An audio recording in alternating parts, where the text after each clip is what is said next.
Hello there and welcome to Podcaster Plus, the podcast offering tips and tricks to simplify and automate your podcast. Find all the episodes at podcasterplus.com/show. Today, we're diving into a topic that's buzzing in the podcasting world, Podcasting 2.0. Many of you have likely heard the term, but what exactly does it mean and how will it impact the future of podcasting? Let's find out. As always, I'm going to chunk the episode up into various different headings, and the first of those is, what is Podcasting 2.0? At its core, Podcasting 2.0 isn't a completely new platform or technology. Instead, it's an initiative to enhance the existing RSS standard, which is the backbone of podcasting, by adding new features and functionalities. Think of it as an upgrade, adding extra layers of metadata and capabilities to your podcast feed.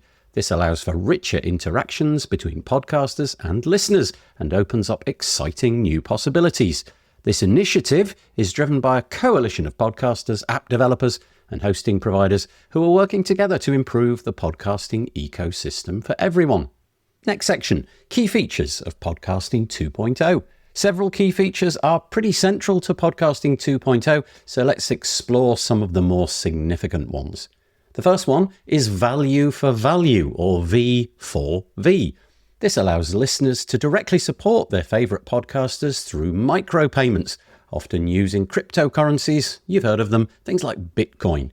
It's a direct way for listeners to show their appreciation and for creators to receive financial support beyond traditional advertising models.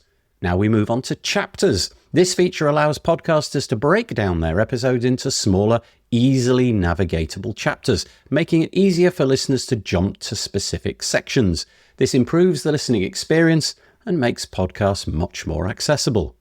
Next, transcripts. Podcasting 2.0 makes it easier to include transcripts directly in the podcast feed. This improves accessibility for listeners with hearing impairments and also enhances search engine optimization, otherwise known as SEO. Okay, what about person tags? These person tags allow podcasters to provide detailed information about everyone involved in creating the podcast, from hosts and co-hosts to guests and producers. This improves discoverability and allows listeners to easily find other podcasts featuring their favourite creators. Next is live podcasting.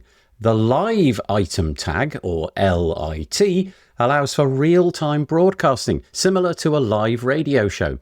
This enhances listener engagement and allows for immediate interaction. The next one up is Boostagrams. That might be new to you. These are messages sent by listeners to podcasters along with a small payment or tip. It combines the financial support of micropayments with a messaging system. That could certainly be interesting. Okay, next is locked episodes. This feature prevents unauthorized copying or distribution of your podcast. That's pretty straightforward. And the last key feature of Podcasting 2.0 is location tags. This one will allow you to specify the location where your podcast was recorded or the location that it pertains to. Okay, I'm on to the next section now, which is how Podcasting 2.0 will change podcasting. The impact of Podcasting 2.0 is quite multifaceted. It's not just about adding new bells and whistles. It's about fundamentally changing the relationship between podcasters and their listeners.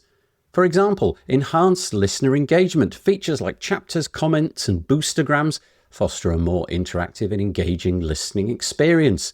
There's new monetization opportunities. We mentioned V for V. Well, this offers a direct and transparent way for listeners to support their favourite shows, creating a more sustainable model for podcasters. If you're in the business of podcasting, it might be that you wish to turn a profit from your podcast, and this will certainly help that. There's also improved discoverability. The inclusion of transcripts and detailed metadata improves search engine optimization, making it easier for new listeners to find your podcast. And greater accessibility. Transcripts and chapters make podcasts much more accessible to a wider audience, including those with hearing impairments or those who prefer to skim through content by just reading it. What about strengthened community? This is something which many podcasters would like to foster, the idea of a stronger sense of community between them, the podcaster, and their listeners. Well, Podcasting 2.0 will allow you to create a much more direct and personal connection. Next section is the challenges and considerations. While Podcasting 2.0 offers many advantages, it's not without challenges. The widespread adoption of these features depends on both podcasters and app developers. Not all podcasting apps currently support all 2.0 features, and some major platforms like Apple Podcasts can be slow to adopt these new standards.